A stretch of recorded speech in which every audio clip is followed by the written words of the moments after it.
যেতে অসুবিধা হয়, তারপরে রাস্তা পারাপারের অসুবিধা। বৃষ্টি হইলে কি পানি বেশি হয় কিনা এই বিষয়ে একটু বলেন। হ্যাঁ, বৃষ্টি হলে পানি বেশি হয়, কাদা হয়।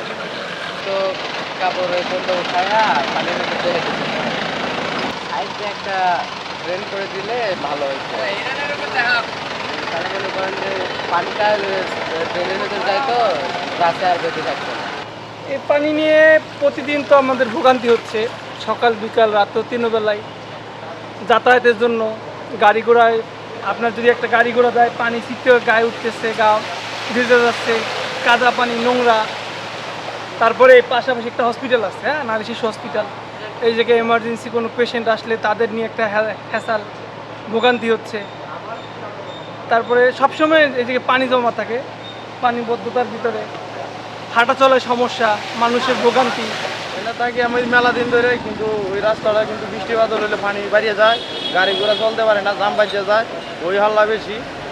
আর ওই মনে হয় আধা কিলোমিটার উপরে আছে রাস্তা, শুধু খালি পানি। বৃষ্টি হলে প্রায় মনে করেন হাঁটু পানি জমে এখানে, কোনো গাড়ি চলাচল করে না। এই যে মার্কেটের যে লোকজন যাতায়াত করে খুব কষ্ট করে, কোনো মালামালের নেওয়া যাওয়া কষ্ট। আমরা এই যে গাড়ি আসতে চায় না। পাড়ায় অল টাইম যাতায়াত করি এদিক দিয়ে।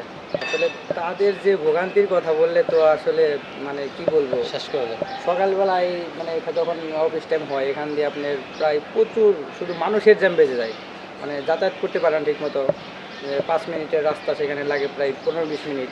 তো এই জন্য দেখা যায় যে প্রচুর মানুষ যাতায়াত করে, কিন্তু মানে তাদের খুব কষ্ট করে যেতে হয়। এখানে আসলে পানি নিষ্কাশনের একটা ব্যবস্থা নাই, যার কারণে একটু বৃষ্টি হইলেই আডুমান পানি হয়ে যায়। গার্মেন্টসের হাজারো শ্রমিক এই রাস্তা দিয়ে চলাচল করে।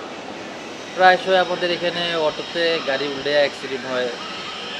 তারপরে জনজীবন তো এমনি বিচ্ছিন্ন আছেই, পানিতে সবাই চলাচল কষ্ট।